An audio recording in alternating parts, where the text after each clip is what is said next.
What's up, Cerebral football fans? In true Howie Roseman fashion, he makes a move right after we start releasing our 53-man roster. That's kind of the ironic and funny thing is a lot of you guys were saying, like, ooh, pretty brave to release that roster before, like, Monday evening. Because you know how he's going to be on the phone. He's going to be working people over trying to make some trades and do things. And he does. So when I released my 53-man roster, one of the topics that we discussed, guys, was about this idea of would the Eagles actually carry three quarterbacks? Why do organizations carry three quarterbacks? One thing I left out of yesterday's video that I'll include for today's video is that, believe it or not, like half the league normally doesn't actually add a third quarterback to the initial, keyword here, initial 53. By week one, that gap gets kind of closed, guys, because of the emergency quarterback rule. And that was part of the reason why I had added, McCord, I had McKee, and I had Hurts, you know what I mean, as a three-quarterback system on that 53-man roster. Is because you have to have them on your 53-man roster to get the eligibility and the bonus of not needing to include them on your active 46. Because if your first and second string quarterbacks get injured, they're allowed to enter the game without you having to designate them as an active participant. So that was part of the reason why I put him in there. The other part is we discussed it is I talked about the fact that some of the pre-draft knowledge that was coming out from the analysts was saying that, look, the Eagles they liked this kid a lot. They actually liked McCord quite a bit. They liked what he did inside the film room. They liked a lot about like what, the tape study they did with him and his answers to some of the questions they, had given him about the tape and what they were showing. But man, when he got in the first game, I was with a lot of you guys. I was like, oh boy, I don't see it. Off that first game, I really didn't see it. The second game, I was like, okay, like there's some talent. I see what they were looking at. There's talent with this guy. This dude's not ready to be a backup, though. Like, I mean, if he's got to come into a game early on in the season, we'd be in a lot of trouble, which then led to Act 3, which was right around the 53-man roster, which is what really made things, kind of complex, as we learned that Tanner McKee had the finger thing going on, and that came out wrong. The finger injury going on. And, that makes things a little tough, right? Because no matter how the Eagles feel about, Kyle McCord's prospect long-term, whether he could be a long-term backup or has a future in the NFL, oh, man, bringing a guy just coming in just, a couple months ago, you're talking 6 months ago, was in a college playbook, to being in his first camp, going through all this stuff, that, all the craziness that comes along with things, and trying to master his scheme, trying to master being a professional. That's a lot when you talk about you're one hit away from entering the game and having to play some significant time. So I'm not shocked that they made a trade, guys. And what they did is they traded for quarterback Sam Howell, formerly of the Washington, Commanders. I think most recently he was with the Vikings, if I'm not mistaken. And my concern here is a couple. I have a couple things that concern me about this. Number one, the Vikings have a young guy, and they opted not to have this young man back up that young guy. Okay? He's pretty affordable. He's not an expensive player. It's part of the Eagles' decision here. I'm not going to lie. Obviously, they like the player. But, I mean, let's be real. You probably could have gotten back on the phone for Kenny Pickett, but they didn't want to pay 2.5, 2.6, whatever Kenny Pickett's contract is for the season when they got a guy out floating out there for 1.1 mil. I think that's definitely part of it. That scares me a little bit, the fact that the Vikings were like, oh, no, we'll go ahead and sign Carson Wentz. You can have Sam Howell. That does concern me a little bit. But that's not my bigger concern, because, like, they get it wrong all the time and other organizations get it right.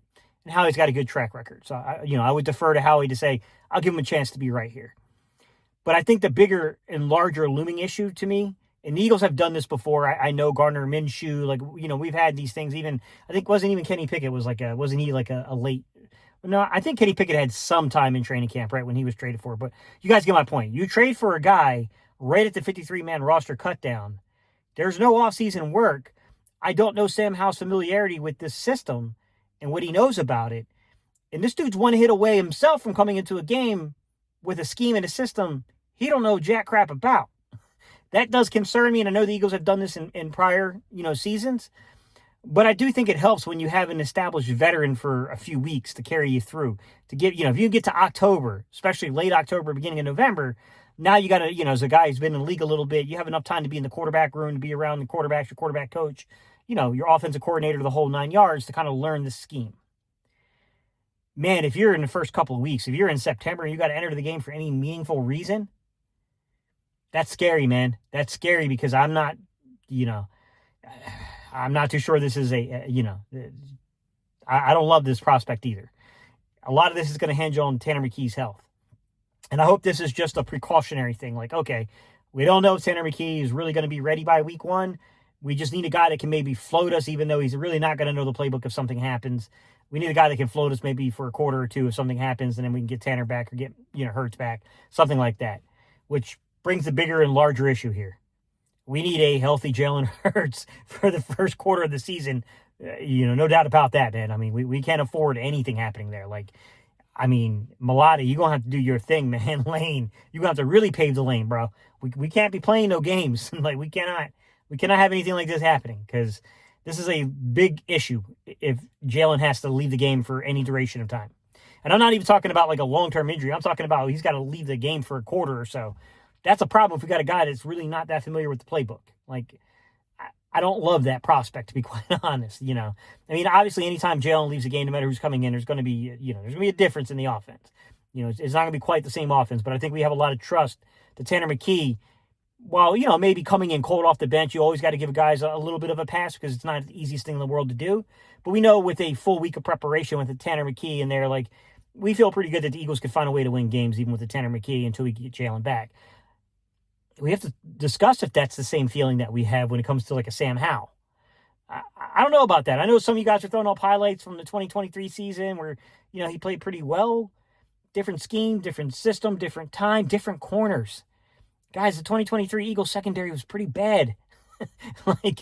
You know what I mean? Yeah, sure, if he's going to play a secondary that bad again, yeah, he might be able to do something because, he already showed us that if he's playing a bad enough secondary, he can eat that up. But let's remember how bad that 23 secondary was.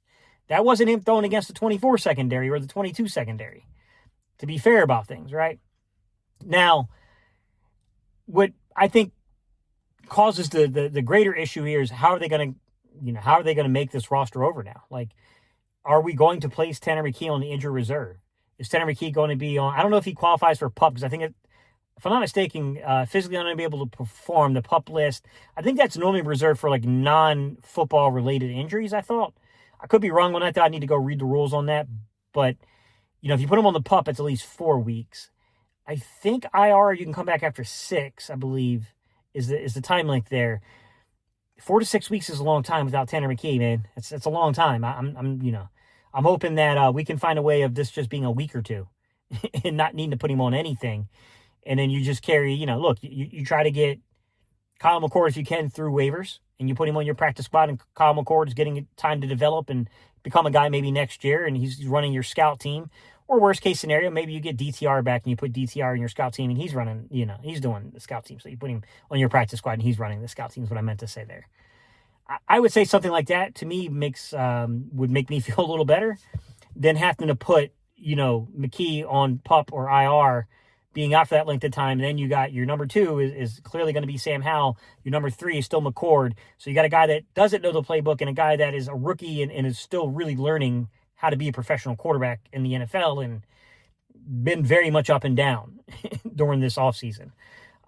I wouldn't love that behind Jalen. It's going to really be hurt season because we need Jalen to be completely healthy if that's the case. We can't be affording nothing to happen.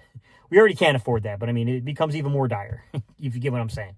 All right, y'all, I appreciate y'all's time and attention. If you're new to the channel, hey, man, don't forget to like, comment, and I'd love to add you to the community. Just need you to hit that subscribe button. And then also, guys, let me know your thoughts. What do you think is going to happen here? Do you think he's going IR? Do you think they're not going to IR him, but he's probably might be inactive for a week or two? Something like that might happen to where they just don't want to risk, furthering the injury here. I'm curious, guys. I'm curious how they approach this thing.